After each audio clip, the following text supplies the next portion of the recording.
Welcome back to The Vocalist. Today we are listening to Karen Carpenter again. This time there's no video clip, we're just listening to audio, and the song is Ordinary Fool. Here we go.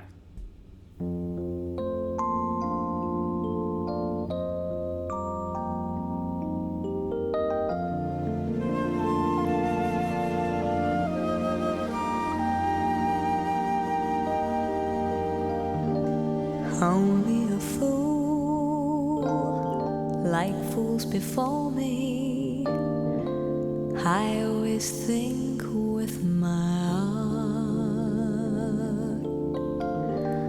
Only a fool, that same old story, seems I was born for the part. It's a lesson to be learned, and a page I should have turned. I shouldn't cry, but I do, like an ordinary fool, when his ordinary dreams fall through. We're just, oh my gosh.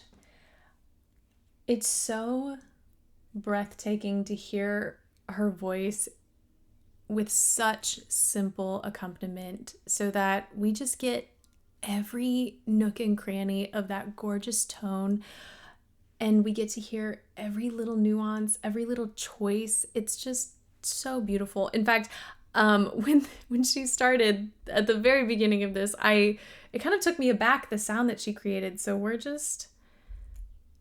going back to the beginning. Here we go.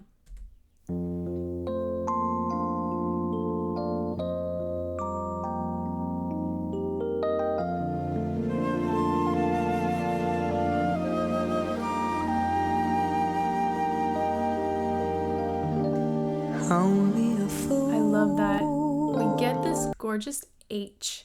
And then there's a separation. There's this silence between that.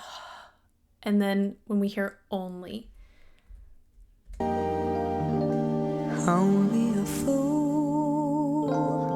It's kind of it reminds me of a fry, but it's not a fry at all. You know, it's the graceful, elegant version of that. It's a cool texture at the beginning or at the onset of a sound. When we use fries, there's still, silence between those gravelly sounds, I guess you could say. But in this case, it's just so elegant. Last time. Only a fool, like fools before me, I always think with my heart. Every little word in that line is just perfection. I love so much. Whenever you hear an ooh vowel, it's so pure.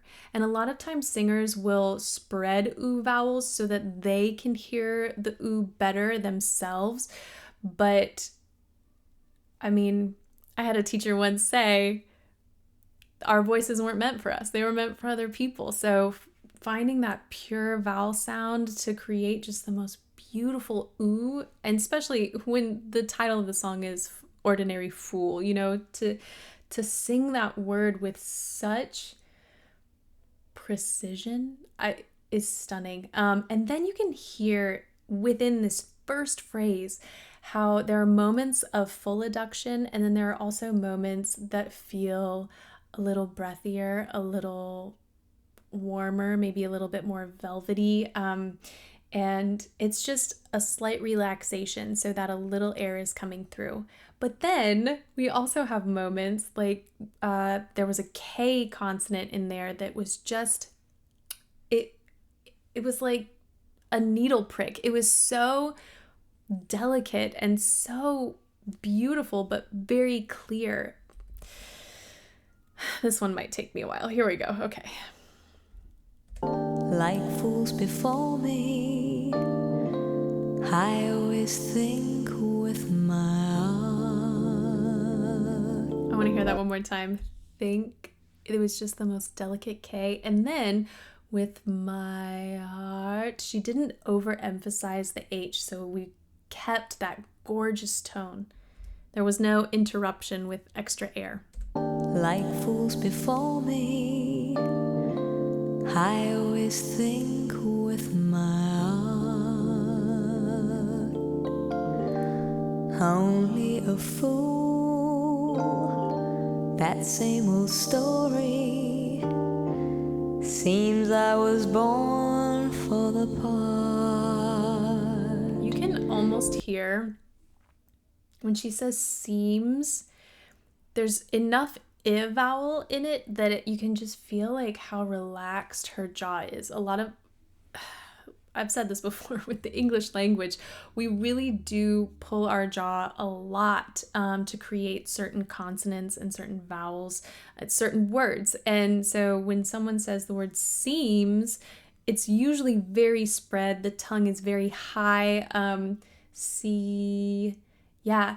And so just keeping the jaw relaxed, seems, it just has a little bit more I, but the tongue is still nice and high. That same old story. Seems I was born for the part. It's a lesson to be learned, and a page I should have turned. I shouldn't cry, but I do. Like an ordinary fool, when his ordinary dreams fall through.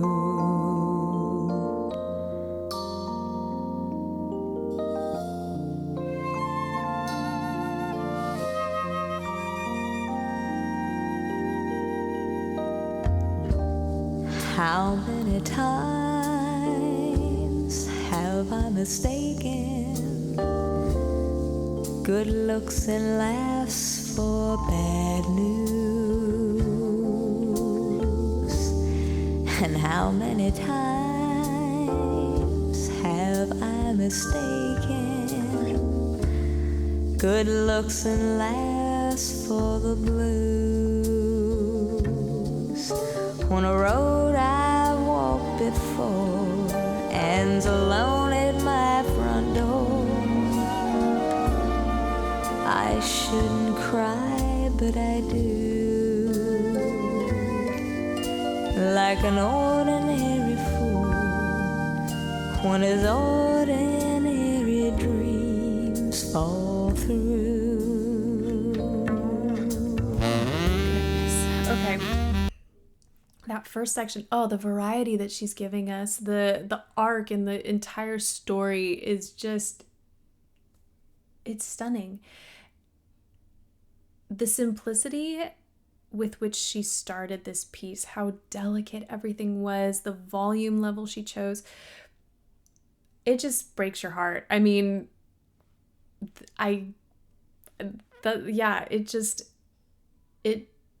it's so touching. But what I love that she's doing in the second section is she's giving us more contrast vocally. We're getting a shift in dynamic range, and so many little changes are flattering the text and really drawing it out. And we're just going back. The tricky thing about not having a video is not knowing where to go. So we'll see where this takes us. A little further. Good looks and laughs, times have I mistaken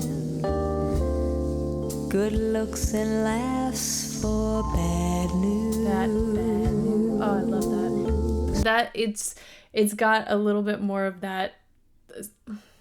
I don't know. I'd say that's a stylistic jazz move that we hear a lot. Even in today, like contemporary jazz singers, really sort of digging into a word that is not, whether it's above or below sort of the oh, what's the word? The typical range of the melodic line, kind of emphasizing it. One more time. How many times have I mistaken good looks and laughs for bad news? And how many times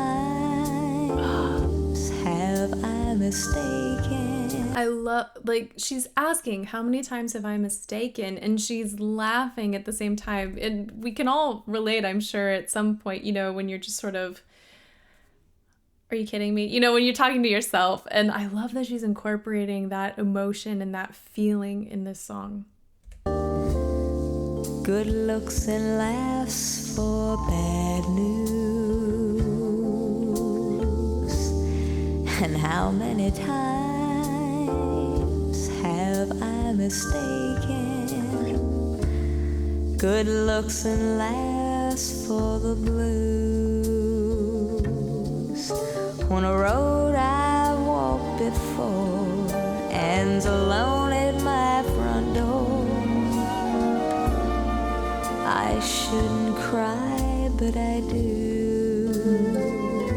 Again, all of those fries that she's true fries, that sort of texture, she's incorporating, and then she just, if you listen to the text and what she's saying, I just love her choices. Her intuition, her musical intuition. I love her choices. And then we get it, she smooths it out. Let me go back. Alone at my front door. Here. And alone at my front door. Yeah, like alone at my front door. The words that she's saying, why wouldn't, that makes sense that she would choose these gorgeous fries.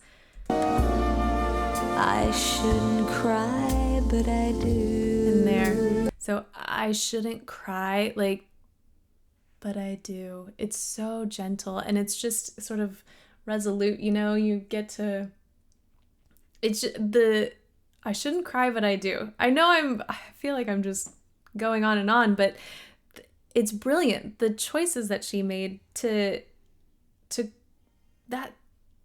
bring that sentence to life. I can't even talk. To bring that sentence to life. I shouldn't cry, but I do. It's just kind of, I know I shouldn't, but I'm okay that I am. Because this is me. At least that's how I'm interpreting it. I know there are a lot of ways a person can hear and interpret these things, but for me, it's just really, I love it. Like an ordinary fool, when his ordinary dreams fall through. And I love, we'll get to this lovely interlude. I love that when she goes down to those gorgeous, sultry notes, she doesn't punch them. She just lets them fall in the same dynamic range that everything else has been. And so they just feel so elegant and so special because she's not pushing on the gas when she sings those low notes or higher notes. It takes a lot of restraint and a lot of finesse to do that vocally. All through.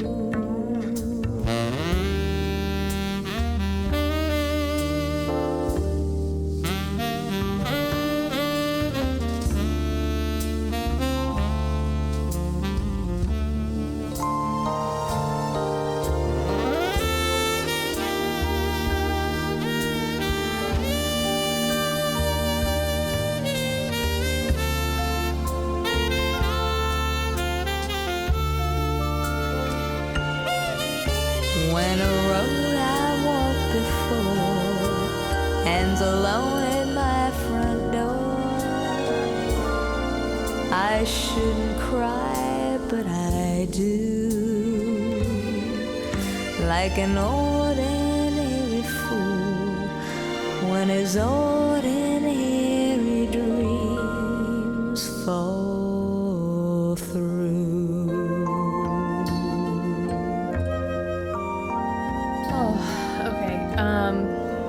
Oh my gosh, the elegance of that last line. I love that she took it up a notch in terms of dynamics. We're not getting quite as much texture because we're getting full adduction on the chords, but then at the end there you can hear that moment when she just relaxes a tiny bit and lets more air out, and it's so smooth. It's so beautiful. Here we go. Front door. I shouldn't cry, but I do. Like an ordinary fool when his ordinary dream. There on de or dinary, you can hear that. It's like a whisper wrapped in a hug. I don't even know how to describe it. Like an ordinary fool when his ordinary dreams fall through.